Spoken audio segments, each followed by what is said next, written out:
Let's get more now on the events in Egypt over the last few days, as well as the continuing unrest in other countries across the region, and look at what this all means for the so-called Arab Spring. Protests, of course, first began in Tunisia in 2010, leading to the fall of President Ben Ali. But let's look at some of the key events from across the Middle East and North Africa since then.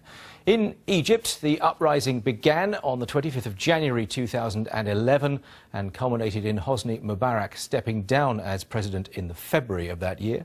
Democratic elections were held in the June of 2011. They were won eventually by Mohamed Morsi and the Muslim Brotherhood.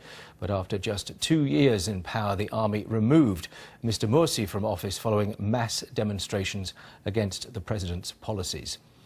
Then in Libya, protests began in February 2011, with Colonel Gaddafi captured and killed in October of that year. There was more violence in the aftermath, and in September of last year, the US Embassy in Benghazi was attacked and 4 Americans were killed. Fighting across the country has continued since. And then in Syria, protests began against President Assad in March of 2011. And in December last year, the UK and the US governments officially recognised the Free Syrian Army as the legitimate governing power. But the fighting has intensified since then, and the death toll across the country is now close to 100,000. Well, with all that in mind, let's discuss how successful or otherwise the Arab Spring has been. RACHELSHAB is here, journalist and author who specialises in Middle Eastern issues, and Saad Jabbar, a former Deputy Director of Cambridge University's North African Centre, is with me as well. Good evening to you both. Thank you very much indeed for coming in. RACHELSHAB, let's put last night's events into the context that I've just alluded to and how it fits into that wider story. What's your view of that? Well, at the moment, the worry is that the message being sent out by the events that we've watched take place in Egypt over the last few days will send out the message to Muslim Brotherhood and affiliations across the Middle East, so Islamist parties might understand what just happened to mean that once Islamist parties get into power, they will be forcibly removed by military rule. And of course that will have dangerous implications across the Middle East, not necessarily because of the consequences it might have or the changes it might make to Muslim Brotherhood parties in themselves, but because of violent extremists who've, like Al-Qaeda, who've always dismissed and ridiculed the Muslim Brotherhood for being too soft, for playing into democratic politics. So now their logic is going to be, well, look at what happened to them. Look at what happens when you play that game. So that's the danger, that's the message that it will send to extremists in the Middle East. Saad Jabbar, is that how you see it as well? Well, the spirit of the era since the Arab Spring started is that of all sections of society have taken part in making the change happen, in removing the dictators. That spirit should continue if any Islamist tries to get into power. Look at Tunisia, how another Islamist party, they didn't want to rule on their own. So they tried to, let's say, to co-opt or try to enter into coalitions with others, socialists, secularists, communists, or whatever. In Egypt, unfortunately, the Muslim Brothers didn't succeed in doing so. They did try to do it at later stage. So when you look at an economy like Egypt, when you know the burden is so heavy, and when you know that you are going to fail, why on earth take it on your own? If I were the Muslim Brothers, I wouldn't have gone anywhere near power except if I shared it with others and shared responsibility and failures with others.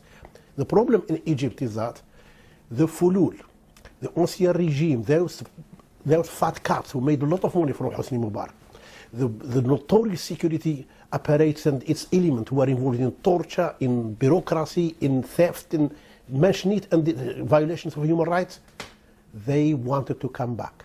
And they found an international coalition. Look at the first countries which congratulated the military yesterday, Saudi Arabia and the United Arab Emirates. They are not a perfect democracy. So, in Egypt they have one saying, an old saying, al-askari wal-azhari, don't trust those of Al-Azhar mosque, nor of the military. And I still continue to think that we should not trust the military until further notice. Is there a common theme here? And this might be oversimplifying things, and for that I apologise before I do it. But it's the idea that people in these countries knew what they didn't want, but weren't quite so sure what they did want instead. Is that a fair summation of what we've seen in Tunisia, in Libya, are still seeing in Syria, are now seeing in Egypt? I think that might be a little bit simplistic. I mean, I think certainly from when I've talked to people across the Middle East, Tunisia and Egypt, they're very clear on what they want. They understand perfectly what the details are. You know, you saw Egyptians poring over the details of a constitution. You know, they have a political literacy of which we would probably feel quite proud. The trouble is, though, that the Muslim Brotherhood, I mean, they misplaced the trust that the people put in them. They managed to squander away that trust rapidly in the space of a year. But as Sajid says, if they'd embraced other political elements within the Egyptian system, they probably wouldn't be in the situation they are today. Right, but that's part of them squandering the trust. I mean, when the elections were first announced, they said they weren't going to contest all of the seats, and then they did. They said that they weren't going to stand for presidency, and then they did. So part of their abuse of the trust began right back then, when they actually broke all those promises that caused people to believe that they would be moderate and democratic and pluralistic in government to begin with. And then once they actually got into power, I mean, they basically broke every rule in the book. They totally abused the power. They took a completely majoritarian approach, power grabbing, reluctant to build consensus, abusive of minorities. They disappointed in every possible way. So it's no surprise to see that volume of people on the streets now. And I don't think it's possible to dismiss it either as the work of the Fulul. I mean, they're not that big or that influential. Clearly, the majority of the Egyptian people have been disappointed with the Muslim Brotherhood. But the question remains, how do you express that disappointment? And is it necessarily wise to do that via a military coup? Sajid, take us to some of the other countries that I mentioned in the introduction. We haven't spoken very much about either Tunisia or Libya. When you look at those now, and you look at what has happened since the fall of the men who were got rid of, what's your assessment of where they stand now? They are better off in terms of general freedoms. But in Tunisia, for instance, the economy. In Libya, it's a central power. You didn't create a central power, central police and central military system, which maybe for the better. The Libyans have never been well centralized people. But make no mistake, the Arab Spring is going to continue. And it will continue tomorrow if the Muslim Brothers and others saw that the performance of the new system is really contrary to the wishes of the people. They might go again to the Tahrir Square. One phenomenon in the Arab world now is like in Spain before, when the people went to the streets, they changed the government.